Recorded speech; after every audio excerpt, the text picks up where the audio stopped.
Fourth grade Ninja war में बहुत से पावरफुल शिनोबी थे, लेकिन उनमें जो सबसे पावरफुल शिनोबी माने जाते थे वो थे अपने अपने विलेज के कागे। सो इस वीडियो में हम उन्हीं कागे की रैंकिंग करने वाले हैं, जिसमें थे होकागे, सुची कागे, राय कागे, मिजू कागे एंड काजे कागे। हम इन्हीं पांचों की इसमें रैंकिंग करने वाले हैं कि कौन सबसे ज्यादा पावरफुल था। देखिए, मैटर ये भी करेगा कि किसने काफी ज्यादा काम किया, ये जो ज्यादा हेल्पफुल साबित हुआ। तो इस वीडियो को एंड तक जरूर देखना, क्योंकि आपको इस वीडियो में बहुत मजा आने वाला है। तो वीडियो को स्टार्ट करते हैं फिफ्थ नंबर से। तो फिफ्थ नंबर पर आती है मिजू कागे। हाँ, ये काफी पावरफुल शिनोबी थी, लेकिन कागे की लिस्ट में मेरे हिसाब से ये फिफ्थ नंबर पर ही आएगी। इसके पास दो केके गेंकाई थी, एक लावा की थी, दूसरी स्टीम की थी। ये काफी ज्यादा पावरफुल थी, लेकिन इनका कोई मेजर रोल नहीं था पूरा। इन्होंने फाइट की थी फोर्थ ग्रेड निंजा वॉर के समय। सबसे पहले तो जेत्सु से की थी। सभी हेड को बचाने के लिए जो विलेज हेड होते थे उनकी जिम्मेदारी इन्हीं के ऊपर थी। लेकिन सच बताऊं तो इनका ज्यादा हमें बैटल स्टाइल दिखाया ही नहीं गया था, बस लास्ट में दिखाया गया। और सामने विलन भी मादरा था, तो उनके सामने तो जीतना इनका मुश्किल ही था। लेकिन फिर भी इनकी बैटल की जो टेक्निक्स थी वो बहुत कम दिखाई थी।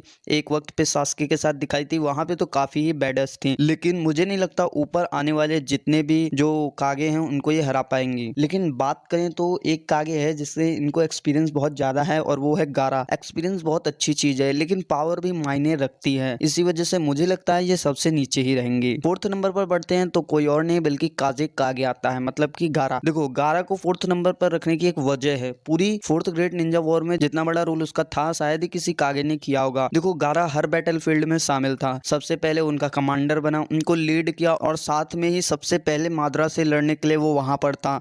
एंड माद्रा के मिलिट्री और रोकने के लिए उनकी और उसने काफी मेहनत की थी। वो हर बैटल फील्ड में सबसे आगे रहता था एंड लोगों की मदद करता था, और नारुतो को तो देने के लिए वो राजी ही नहीं था। और सबसे ज्यादा जो मेजर काम मुझे लगता है वही करता था। देखो, सीलिंग जुत्सु तो उस पे था ही था, जो पिरामिड बना के सील कर देता था। एंड इसी वजह से मुझे लगता है कि गारा काफी ज्यादा पावरफुल हो गया था। अब ऊपर बढ़े तो थर्ड नंबर पर कोई और नहीं बल्कि होकागे है, मतलब कि सुनाडे।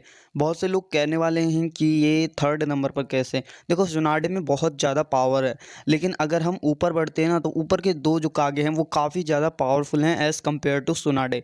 क्योंकि हमने खुद देखा था सुनाडे पे फिजिकल स्ट्रेंथ तो राइकागे से ज्यादा है, लेकिन वो अपनी स्पीड को और लाइटिंग को अपनी पावर की तरह इस्तेमाल करता है, जिससे उसने हरा दिया था सुनाडे को जब उन्होंने आपस में पंजा लड़ाया था। जिस वजह से साफ साफ पता चलता है कि राइकागे तो सुनाडे से ज्यादा ताकतवर है ही। एंड ओनोकी के पास एक्सपीरियंस तो बहुत ही ज्यादा है सुनाडे से, क्योंकि वो माद्रा के टाइम पर भी था। इसलिए मुझे नहीं लगता कि वो उनकी से हारने वाला है। अगर ऊपर बढ़े तो सेकंड नंबर पर आता है राइकागे। देखो, राइकागे की स्पीड कमाल की है, एंड वो उनका कमांडर था, हेड था पूरी, और वो पांचों कागे में हेड चुना गया था। वैसे राइकागे बहुत पावरफुल है कि वो 8 टेल से भी बैटल कर सकता है, एंड उसको पीछे करने के लिए नारुतो को अपनी टॉप स्पीड में जाना पड़ा था। साथ में ही मिनाटो के मरने के बाद वो सबसे तेज शिनोबी बन चुका था, जिसकी स्पीड सबसे ज्यादा थी, क्योंकि मिनाटो ही था जो उसे स्पीड में टक्कर दे सकता था, क्योंकि मिनाटो की स्पीड उससे भी कई गुना ज़्यादा तेज थी। लेकिन राइकागे भी इतना कमज़ोर नहीं है। उसकी मस्कुलर स्ट्रेंथ कमाल के साथ में वो अपने लाइटिंग चक्रा को अपनी पावर के रूप में जब इस्तेमाल करता है तो वो बहुत ही ज़्यादा पावरफुल हो जाता है। अब ऊपर बढ़े तो फर्स्ट नंबर पर सब समझ होंगे कौन आ रहा है, और वो है सुचिकागे। देखो, सुचिकागे बहुत से लोग कहने वाले हैं कि ऊपर कैसे आ गया, क्योंकि राइकागे की स्पीड ज़्यादा है। मानता हूँ राइकागे की स्पीड ज़्यादा है, लेकिन सुचिकागे कम मत समझो। और जब वो बुढ़ा हो गया था तब उसने ये सब काम किए। उसने माद्रा का मीटरॉइड रोक लिया, साथ में दूसरा मीटरॉइड गिरने के बाद भी वो जिंदा बच गया। साथ में सबसे ज्यादा काम भी उसी ने किया था। देखो, हर बैटल फील्ड में वो था। थर्ड राइकागे के साथ साथ उसने सेकंड सुचिकागे के साथ भी बैटल की थी, और तो और नारुतो और किलर बी को बचा के वो उस पूरे टर्टल को उठाकर लाया था। उसकी पावर काफी कमाल थी। तो सोच सकते हो अपने प्राइम में कितना ज्यादा पावरफुल होगा। इसीलिए मैंने ओनोकी को रखा है फर्स्ट नंबर पर।